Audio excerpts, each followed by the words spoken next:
자, 교재 272페이지입니다. 협의의 무권대리죠. 표현대리가 되지 않는 무권대리예요. 그러니까 말 그대로 대리인하고 친한 사람에게 대리권이 없는 상태에서 상대방과 거래 행위했다. 이렇게 되면 이게 협의의 무권대리가 되죠. 그러면 협의의 무권대리는 원칙적으로 본인한테는 효력이 생기지 않습니다. 왜냐하면 본인의 의사와 관계없이 재산이 타인의 행위 때문에 재산이 다른 사람한테 넘어가면 안 되잖아요. 사적 자치 원칙상, 그죠? 그래서 협의 무권대리는 본인한테 아무런 효력이 발생하지 않습니다. 그래서 상대방이 손해가 발생할 염려가 커집니다. 이런 경우에 이 본인과 상대방과 그리고 무권대리인 사이에 어떠한 법률 관계를 정해가지고 그 상대방을 보호할 거냐라는 문제가 생긴다는 거죠. 그것을 우리 민법에서 정리해 뒀습니다. 그럼 이런 예가 들 수 있겠죠. 무권대리, 협의 무권대리 형태는 이 무권대리 행위의 이 모습이요, 계약일 수도 있고, 그렇죠? 단독 행위일 수도 있어요. 이렇게 이 행위의 모습이 계약일 수도 있고 단독 행위일 수도 있어요. 이 단독 행위는 물론 상대방이 있는 것도 있고 상대방 없는 것도 있겠죠. 상대방 없는 단독 행위도 있다. 그렇죠? 그러면 이 무권대리 행위가 계약의 무권대리에, 그리고 단독 행위도 상대방 있는 단독 행위가 무권대리로, 상대방 없는 단독 행위가 무권대리로 행위가 이루어질 수도 있겠죠.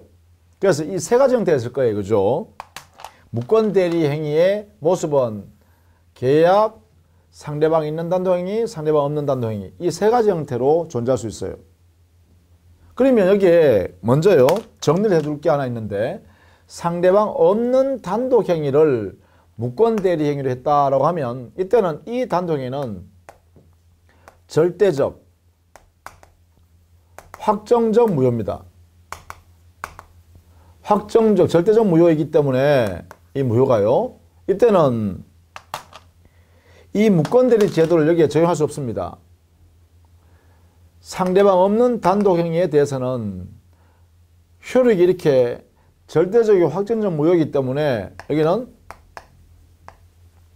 무권대리 제도를 적용하지 않는다. 그래서 나중에 보겠습니다만 본인이라는 사람이 야, 나 인정할게 라고 추인하는 이런 행위를, 이걸 통해서 이 무권대리 행위의 효과를 유효로 바꿀 수가 없습니다. 그래서 본인의 추인 제도도 여기에 상대방 없는 단독 행위는 적용할 수가 없다. 이렇게 합니다. 자, 이 부분을 반드시 먼저 알아두시기 바랍니다. 그러면 결국은 협의 무권대리 제도에서요, 상대방 없는 단독 행위는 제외해야겠다, 이런 이야기예요. 그 원리는 바로 이 성격 때문에 그렇다, 이렇게 보면 되겠죠. 그러면 결국은 상대방 있는 단독 행위하고 계약이 문제되겠는데, 상대방이 있다는 면에서는 상대방 있는 단독 행위도 계약과 같아요. 그래서 우리 민법은 계약의 무권대리에 관한 이 내용을 잘 정리해 놓고 여기에 관한 규정을, 여기에 규정을 상세하게 만들어 놓고 이 규정을 상대방 있는 단독 행위 여기에다가 준용해서 씁니다. 상대방 있는 단독 행위에다가 그대로 준용해서 쓴다. 이렇게 정리되는 법 체계상으로요. 그러면 우리는 상세해둬야 될 게 뭐냐? 바로 계약의 무권대리, 그죠? 계약의 무권대리에 관한 내용을 정리를 잘 해야 되겠죠. 그래서 우리 교재도 계약의 무권대리를 상세하게 써놨습니다. 자, 그래서 협의의 무권대리 중에서 계약의 무권대리를 정리해보면 이 형태는 이런 형태를 들 수 있죠. 예컨대 아버지 갑의 A 토지를 갑-란 자가요, 자식이 직계 비속입니다. 아무런 권한도 받지 않고 아버지부터 허락도 받지 않고 아버지한테 대리권도 수여받지 않고 아버지의 인감도장이나 주민등록증을 살짝 훔치고 또 등기필증을 훔쳐내와서 위임장을 자기가 위조 만들어서 상대방 병한테 이렇게 보여주면서 아버지가 자기한테 그 A 토지를 처분하라고 이야기했다. 그래서 대리권 줬다. 이렇게 보여주면서 상대방과 이렇게 A 토지 매매 계약을 체결했다. 이러면 여기 있는 이 매매계약이란 것은 무권대리행위죠.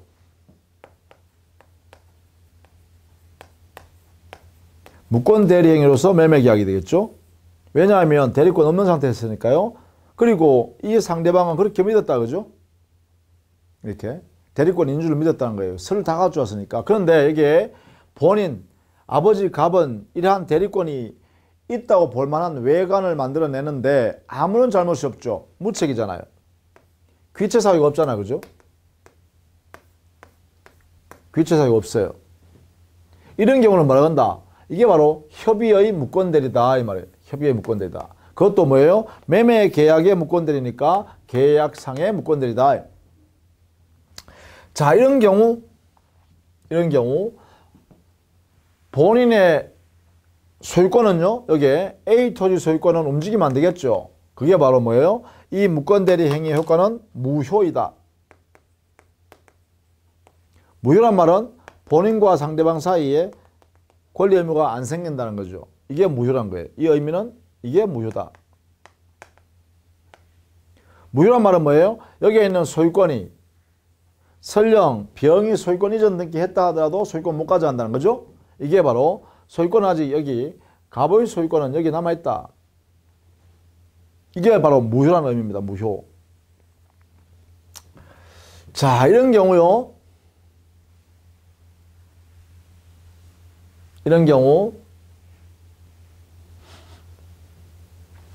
이 상대방은요, 상대방부터 보죠. 상대방에게는 본인한테 이 매매계약 내용대로 인정하면 안 되겠냐?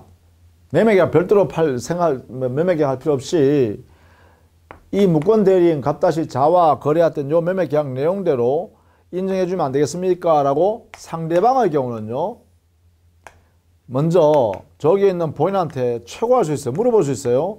그 물어볼 수 있는 권리를 이렇게 인정해주고 있어요. 이때 채권은 누구한테 행사해야 되냐? 본인한테 해야 되죠. 본인의 의사를 알아봐야죠.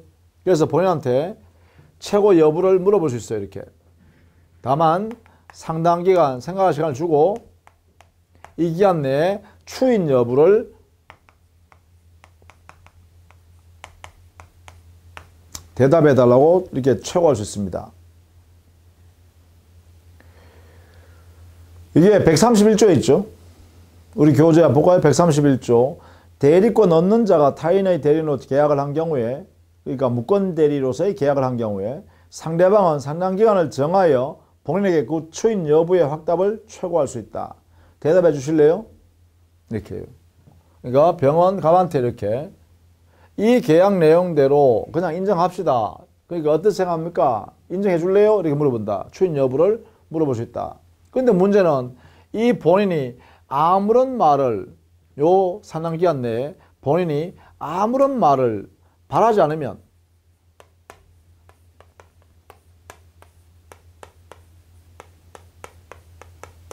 이게 무슨 말이에요 이게? 이 본인이 침묵해버린 거죠. 침묵. 대답 안 했다 이 말이죠. 아무 말 안 했다 이거죠. 아무 말 안 했으면 어떡할까? 여기에 대한 효과를 131조에 넣어놨죠. 자, 본인이 그 기간 내에 확답을 바라지 아니한 때는 추인을 거절한 거 써본다. 이렇게 됐을 때는 추인 거절이다. 못하겠다라고 한다. 못하겠다는 말이에요. 무효다 이 말이죠.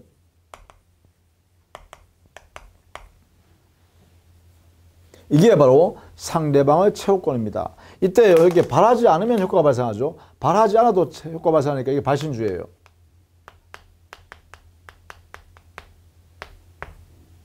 바라지 않아도 효과가 발생해요. 무효라는 효과가.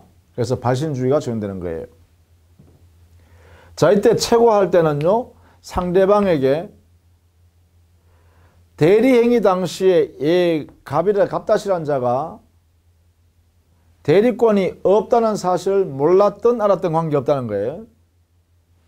병이 이 매매계약 당시에 갑-인 자, 무권대리인, 이게 무권대리이죠. 무권대리인이라는 사실을 알았던 몰랐던 관계없이 본인한테 물어볼 수 있어요. 이걸 뭐냐? 상대방은 선이든 악이든 관계없이 불문하고 이 최고권을 행사할 수 있어요. 이렇게 물어볼 수 있다는 거죠. 자, 그 다음에 이게 대답이 없으면, 아무 말이 없으면 무효로 해결합니다. 무효. 거절을 강조하니까. 근데 두 번째예요. 상대방은요, 이러한 내용에 최고하는 경우에는 상당기간 저기 본인의 의사를 물어봐서 가만히 있어야 되잖아요. 대기가 있어야 되잖아. 불안하죠. 그러니까 아예 이 거래행위를 안 하겠다라고 할 수도 있어요. 나는 이 거래행위를 나는 내가 의사표시했던 이 거래행위를 없애겠다. 이거 나 없앤다. 이렇게 할 수 있다는 거예요. 이게 철회권 행사할 수 있죠. 이 철회권은요, 본인한테 할 수도 있고 무권 대리인에도 무방하죠. 무권 대리인한테도 할 수 있습니다. 나 철회한다. 나 없던 걸로 하겠다. 그렇죠? 자, 이런 경우에요, 여기 우리 제안을 했어요. 상대방이라는 사람은 철회권을 행사하기 위해서는 이 A 토지 매매 계약할 당시에 갑다시라는 자가 대리권이 없다는 사실을 모르고서 해야 돼. 그럴 때만 이 내용을 제거해버릴 수 있어. 나 안 해. 이렇게 할 수 있어요. 만약에 갑다시라는 자가 대리권이 없는 무권대리라는 사실을 알면서 했다면 철회를 못해요. 그래서 여기는 상대방은 선의여야, 모르고 거래했었어야만 철회권 행사할 수 있다라는 것이고, 동시에 이 철회권은 본인이 인정해버리면, 여기 본인 갑이요, 아버지가 본인이 이 매매계약을 인정해버리겠다라고 해버리면 이 매매계약은 유효로 바뀔 수가 있거든. 조금 이따 볼게요. 그래 되면 이 병은요, 나 이거 안 할래요 할 수 없다는 거야. 그래서 최소한 이 철회권은 본인이 추인할 때까지만 할 수 있습니다.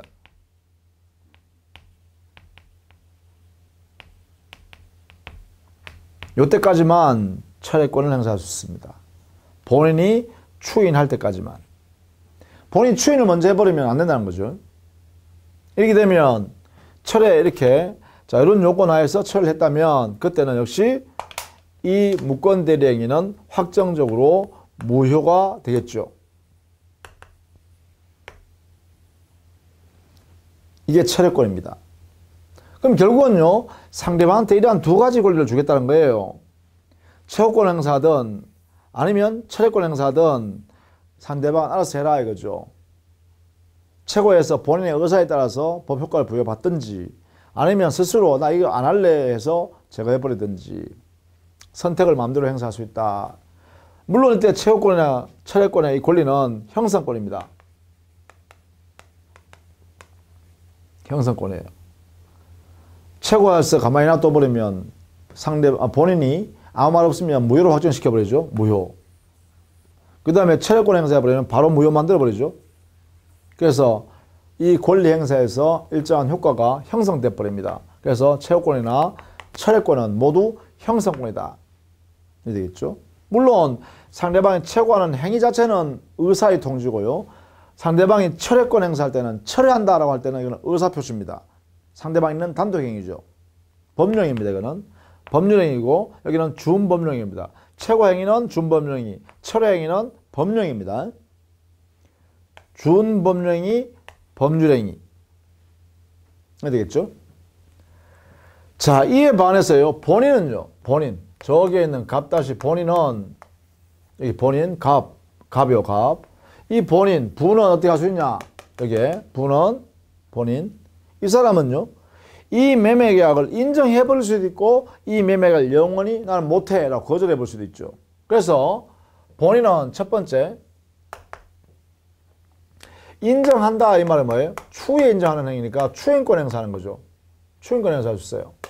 이 추인권 행사하면 어떻게 되냐? 이 추인권 누구한테 행사하죠? 그래요. 상대방한테 하는 것이 원칙이지만 우리 민법은요, 무권 대리인한테도 할 수 있도록 해놨어요. 다만 여기에 무권 대리인할 때 했을 때는 그때는요, 상대방이 알기 전까지는 상대방에게 대항하지 못합니다. 무권 대리인에 대하여 본인이 추인권을 이렇게 행사했을 때는 이렇게 그때는 상대방에 대항하지 못해요. 상대방이 알기 전까지는. 그러나 상대방한테 추인은 할 수 있다. 더 나아갔어요. 우리 판례와 학설은 이 상대방이 만약에 다시 거래한 승계인이 있다. 다른 사람인 승계인. 승계에 간 사람이 있다라고 하면 이 사람에 대해서도 추인권 행사해도 좋다. 이렇게 하고 있죠. 그래서 추인권의 대상은 상대방한테도 좋고 무권 대리인에 해도 좋고 그 상대방과 거래한 승계인에 대해서 해도 좋다. 이렇게 해서 상대방을 이렇게 넓게 해석합니다. 이 중에 조심해야 될 게 해석상 무권 대리인에 대해서 추인의 의사표시했을 때는 이때는 그 상대방이 알기 전까지는 대항할 수가 없다라는 것도 알아두셔야 됩니다. 본인이 나 추인했잖아. 상대방이는 효과가 발생했어. 이 말 못한다는 거죠. 추인권 행사. 이때 추인은요. 어떤 방법으로 하냐면 추인권 행사는 이렇게 상대방에 대한 상대방이 있는 의사표시를 하는 거죠. 따라서 상대방이 있는 단독행위로 하는 것이기 때문에 법령입니다. 추인권 행사할 때 추인권, 추인 의사는요. 그런데 이때 단독행위는 어떤 행태냐. 조건이나 기한을 붙이면 안 되죠. 못 붙입니다. 단독행위 할 때. 또 일부 추인한다든가 또 변경해서 추인한다든가 또는 내용 변경해서 안 된단 말이죠. 이런 것들은 상대방이 동의해주지 않는 한, 그렇죠? 상대방 병이 동의해주지 않는 한 이것도 못합니다. 조건을 기한을 붙인 추인도 안 되고요. 이것도 안 되고요. 위에도 안 된다. 밑에도 안 된다. 그래서 조건부 추인, 기한부 추인, 일부 추인, 변경 추인 이런 것은요. 상대방이 동의해주지 않는 한 안 된다라는 것입니다. 이런 추인은. 그러니까 결국 뭐예요? 무권대리행위 자체를 인정해줄게 라고 하거나 아니면 안 한다라고 하거나 이렇게 해야 되는 거죠. 자, 이때 만약에 추인권 행사했다면 그 효과는 어떻게 되냐? 이렇게 하면 효과는 처음부터 소급해서 유효한 것으로 확정해 버립니다. 그래서요, 이 무권대리 행위가 유효로 되는 것은 요거밖에 없습니다. 본인의 추인. 본인의 의사에서 유효가 될 수 있다는 거예요. 그것도 언제부터? 처음부터요. 처음부터 하지만 그러나 이 소급 때문에 제3자의 권리는 행하면 안 돼요. 소급적 추인으로 인정한다. 요걸 꼭 알아두셔야 돼요. 확정합니다. 이렇게. 자, 근데 만약에요. 본인이 추인 안 할 수도 있죠. 반대 추인해야 될 건 아니잖아요. 추인을 거절한다라고 할 수도 있어요. 거절권 행사하는 거죠. 거절권 행사해버리면 효과는요. 무효가 되어버립니다. 이때 거절권의 대상은요. 이거 똑같죠. 이렇게. 그렇죠? 상대방한테 할 수도 있고 무권대리인 할 수도 있고 그렇죠? 승계인한테 할 수 있는 거죠. 이렇게. 이게 다 됩니다. 다. 그러나 추인을 거절해버리면 무효가 확정돼 버립니다. 그래서 결국은 여기에 있는 추인권이나 거절권은 모두 형성권이죠. 역시 형성권입니다. 성격이요. 그래서 본인이 추인한다라고 해버리면 유효가 확정돼 버리고 처음부터 추인을 거절한다 해버리면 무효로 확정돼 버립니다. 자, 그러면 결국은 본인의 추인권 행사만 유효가 돼요. 추인권 행사만 여기에 유효가 돼요. 나머지는 거절해버리면 무효가 되죠. 최고했는데도 불구하고 본인이 아무런 대답하지 않으면 무효가 되죠. 철회해버리면 바로 무효가 되죠. 그럼 결국은 여기서 본인의 추인 거절권 2개의 권리, 상대방의 최고 철회권 또 2개의 권리, 이 2개를 본인이나 상대방이 누구든지 먼저 행사하면 그 효과가 이루어지겠죠. 그 중에 여기에 있는 상대방의 철회권과 본인의 추인권을 비교하면 본인의 추인권 행사해버리면 유효로 확정되는 거잖아요. 그죠? 유효. 그런데 상대방의 철회권을 스스로 의사표시해버리면 무효 확정돼 버리죠. 그래서 본인이 추인권을 먼저 행사해버리면 상대방은 철회권 행사할 수 없습니다. 왜냐하면 추인함으로써 유효가 됐기 때문에 더 이상 무효를 못 만든다는 거예요.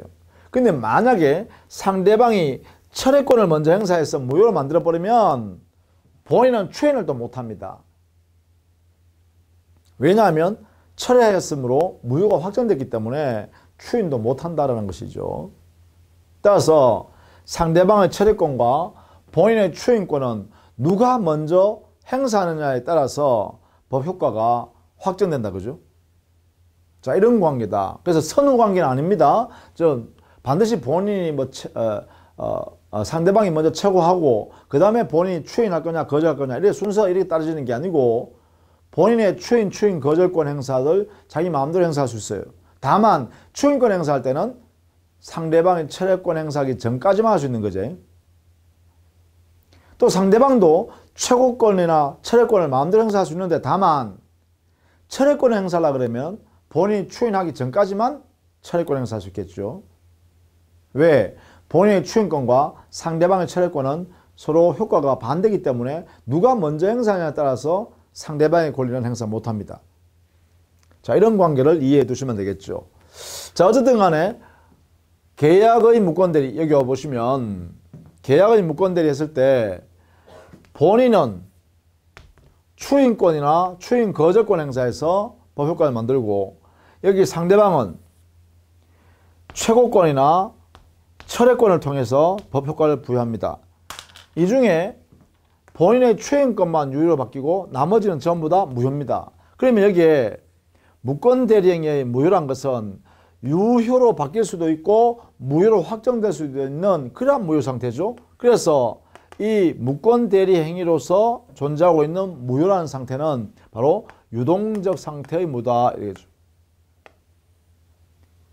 유동적 상태의 무효다. 이렇게 해석할 수 있겠다라는 것입니다. 자, 이런 상태에서 만약에요 본인이 추인을 안 하네요. 본인이 추인 안 했다는 것은 본인이 거절했거나 상대방이 최고했음에도 불구하고 아무런 말이 없어서 거절로 간주돼 버렸거나 아니면 상대방이 철회했거나 이렇게 되겠죠. 이렇게 돼버리면 결국은 여기에 무권대리에 대해서 본인의 추인이 없으면 결국은 이 무권대리 행위는 무효로 확정되게 됩니다. 본인의 추인을 받지 못하면 결국은 이 무권대리 행위는요, 이 무권대리 행위는 결국은 무효인 것으로 확정돼 버려요. 무효로 확정돼 버리면 상대방은 본인한테 가서 소유권 주십시오 이런 직접 행위를 못하죠. 이제는. 그럼 이때는 상대방은 본인의 추인 받지 못하여 당해 법률 효과가 무효로 확정됐을 때 이럴 때는 상대방은 병은 드디어 어떻게 해야 돼요? 자기한테 손해 발생할 내용이 어떻게 해야겠어요? 이것을 무권대리한테 가서 책임을 물어야겠죠? 그죠? 상대방은 무권대리한테 책임을 물 수밖에 없다. 이렇게요. 이게 상대방한테 권리를 줍니다. 자, 상대방은 본인한테 가서는 더 이상 권리를 주십시오 라는 말을 못하니까 이제는 나한테 발생한 내용에 대해서 손해가 발생할 내용에 대해서 무권대리인 너가 대리권도 없이 내하고 거래행위를 하였으므로 너가 이제 책임져야겠다. 이렇게 책임지는 거예요. 이게 바로 민법 135조에 있어서 무권대리인의 상대방에 대한 책임 문제예요. 이때 135조 책임, 무권대리 책임은 무조건 책임져야 돼요. 무권대리 행위했다는 그 자체로부터 책임을 무조건 져야 된다는 무거운 책임입니다. 그래서 무과실 책임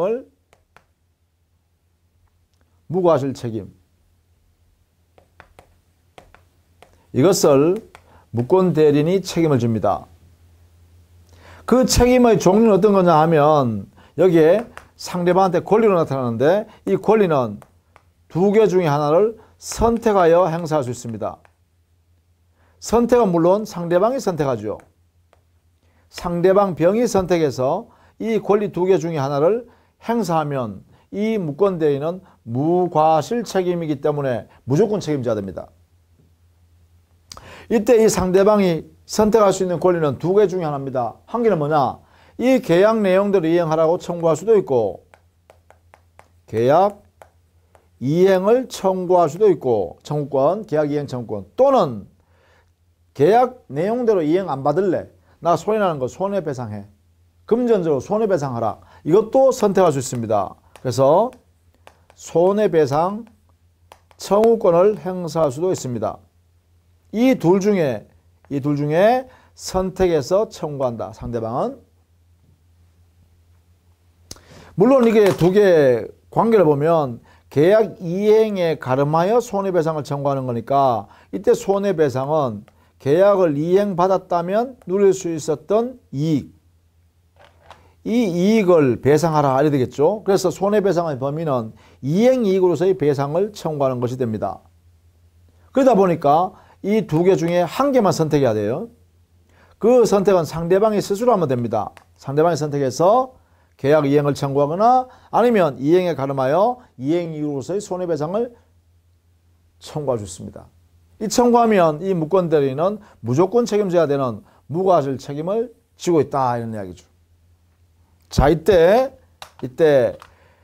이 권리와 의무 관계인 이 법률 효과가 발생하기 위해서 135조에서는 여기에 있는 무권대리는 반드시 행위 능력자여야 합니다. 이 책임지기 위해서는 행위 능력자인 무권대리여야 합니다. 그럴 때만 이러한 책임을 집니다. 그 다음에요, 이러한 책임을 행사할 수 있는, 책임을 물을 수 있는 권리가 발생하기 위해서는 이 상대방은 반드시 이 무권대리행위 당시, A 토지 매매 계약 당시죠. 이때 무권대리라는 사실을 몰랐고 모르는데 과실이 없는 상태에서 상대방이 이 무권대리행위 거래행위를 했어야 합니다. 그랬을 때만 이 상대방, 선임무과실인 상대방이 선택, 계약 이행이나 또는 손해배상을 청구할 수 있다는 거죠. 선택해서. 따라서 상대방의 선임무과실, 이게 요건이 상대방에 대한 요건이고, 그 다음에 무권대리는 이러한 책임을 지기 위해서는 반드시 행위능력자일 때만 책임집니다. 따라서 행위능력자가 아니면 갑다시는 책임을 안 진다는 것입니다.